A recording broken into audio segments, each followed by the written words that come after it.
साथियों नमस्कार, मैं हूं डॉक्टर शैलेंद्र और प्रेरक कहानियों में एक बार पुनः आप सभी का स्वागत करता हूं। समस्याएं तो प्राय सभी के साथ होती हैं, लेकिन कुछ लोग इन समस्याओं का डटकर मुकाबला करते हुए पार हो जाते हैं, जबकि कुछ लोग इन समस्याओं के सामने घुटने टेक देते हैं और अपनी सांसें छोड़ देते हैं। अगर हमें जीवन में बड़ी और असाधारण सफलता हासिल करनी होती है तो इसके लिए हमें बड़े सपने भी देखने होते हैं। तो आज की कहानी का जो शीर्षक है वो है मछुआरों की समस्या।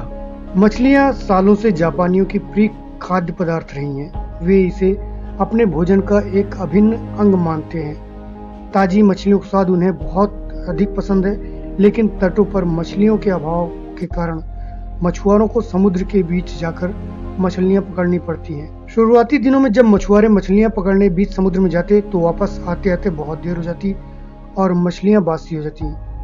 यह उनके लिए एक बड़ी समस्या बन गई थी, क्योंकि लोग बासी मछलियां खरीदने से कतराते थे। इस समस्या का निराकरण मछुआरों ने अपनी बोट में फ्रीजर लगवाकर किया। वे मछलियां पकड़ने के बाद उन्हें फ्रीजर में डाल देते थे। इससे मछलियां लंबे समय तक ताजी बनी रहती थी, लेकिन लोगों ने फ्रीजर में रखी मछलियों का स्वाद पहचान लिया।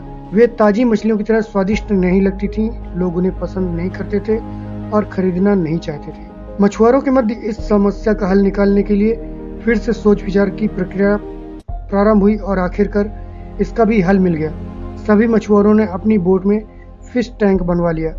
मछलियां पकड़ने के बाद उन्हें पानी से भरे फिश टैंक में डाल देते थे। इस तरह वे ताजी मछलियां बाजार तक लाने लगे, लेकिन इसमें भी समस्या आ खड़ी हुई। फिश टैंक की मछलियां कुछ देर तक इधर उधर विचरण करती, लेकिन ज्यादा जगह न होने के कारण कुछ देर बाद वह स्थिर हो जाती। जब मछुआरे किनारे तक पहुंचते तो वे सांस तो ले रही होती, लेकिन समुद्री जल में स्वतंत्र विचरण करने वाली मछलियों वाला स्वाद उनमें नहीं होता था। लोग चख कर ये अंतर कर लेते थे। वे मछुआरों के लिए फिर से एक नई समस्या का सबब बन गई। इतनी कोशिश करने के बाद भी समस्या का कोई स्थायी हल नहीं निकल पा रहा था। फिर से उनकी बैठकें हुई और सोच विचार प्रारंभ हुआ। विचार कर जो हल निकाला गया उसके अनुसार मछुआरों ने मछलियां पकड़कर फिश टैंक में डालना जारी रखा, लेकिन साथ में ही उन्होंने एक छोटी शार्क मछली भी टैंक में डालना शुरू कर दिया। शार्क मछलियां कुछ मछलियों को मारकर खा जाती थीं। इस तरह कुछ नुकसान मछुआरों को जरूर होता था, लेकिन जो मछलियां किनारे तक पहुंचती थी उनमें स्फूर्ति ताजगी बनी रहती थी। ऐसा शार्क मछली के कारण होता था, क्योंकि शार्क मछली के डर के कारण वे मछलियां पूरे समय अपनी जान बचाने सावधान और चौकन्नी रहती थीं। इस तरह टैंक में रहने के बावजूद वे ताजी रहती थीं।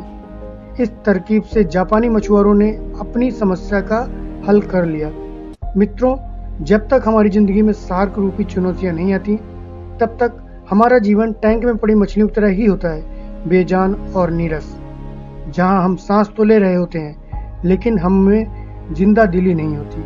हम तो बस एक ही रूटीन से बंध कर रह जाते हैं। धीरे धीरे हम इसके इतने आदी हो जाते हैं कि चुनौतियां आने पर बड़ी जल्दी ही उसके सामने दम तोड़ देते हैं या फिर हार मान जाती हैं। धीरे धीरे चुनौतियां और मेहनत के डर से हम बड़े सपने देखने बंद कर देते हैं और हालातों से समझौता कर साधारण जीवन व्यतीत करने लगते हैं। यदि जीवन में बड़ी और असाधारण सफलता हासिल करनी है तो बड़े सपने देखने होंगे। सपनों को वास्तविकता में परिवर्तित करने के लिए कड़ी मेहनत करनी होगी। चुनौतियों का सामना करने के लिए खुद को तैयार करना होगा, तभी बड़ी और असाधारण सफलता प्राप्त होगी। आज ऐसी ही रोचक कहानियों को सुनने के लिए हमारे ग्रुप से जुड़ें।